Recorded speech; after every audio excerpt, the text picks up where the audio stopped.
In the news now. Facebook has announced plans to hire 10,000 people in Europe to build the metaverse. While the metaverse itself does seem to be the upcoming trend across the globe, numerous other companies, including Microsoft, have said to be working on their own versions, too. Some in the media have dubbed Facebook's latest move as more of a PR stunt. The social media giant is tapping into the EU talent pool for its new recruitment, looking for highly skilled engineers across the bloc, including in France, Germany, Ireland, Italy, the Netherlands, Poland, and Spain. Facebook betting big on the virtual realm.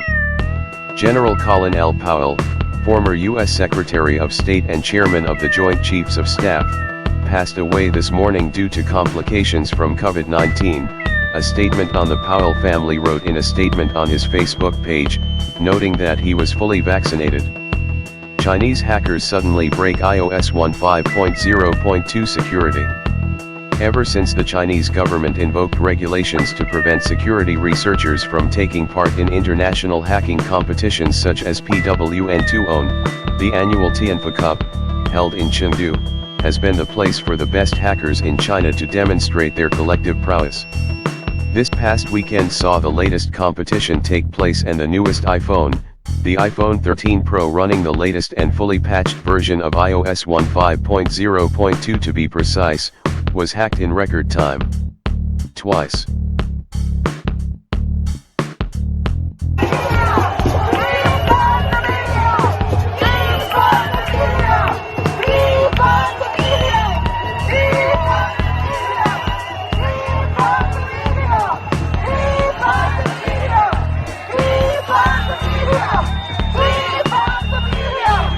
Liberal Democrats oppose COVID vaccine mandates. We oppose them as a condition on work, we oppose them as a condition on participation in public life, and we oppose them as a condition on entering this chamber.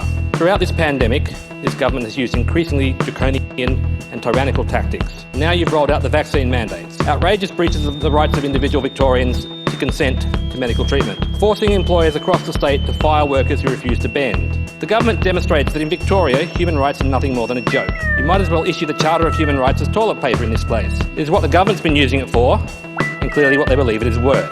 As if all this authoritarianism wasn't sufficient, this government is now trying to expel their opposition from Parliament. This motion is designed to suspend members of Parliament who oppose vaccine mandates. It's a deliberate effort to subvert democracy. There are thousands of Victorians who are concerned about this vaccine, and whose voices deserve to be heard.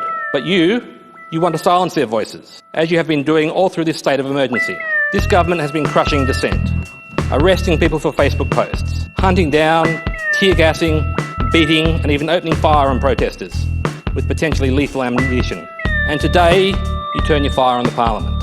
Apparently, the government decided the best way to respond to accusations of being power-mad and out of control was to tear up centuries of precedent and expel the members of Parliament who oppose them.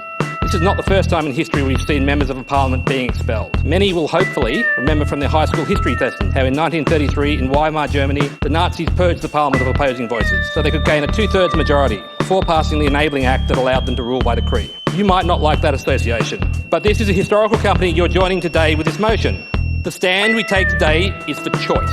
The stand we take today is for the Victorians who are being coerced to take vaccines despite strong objections, and those who, despite the pressure, despite being forced to risk their jobs, their homes, their families' futures, are refusing to comply. I stand in solidarity with these Victorians, and I will not comply.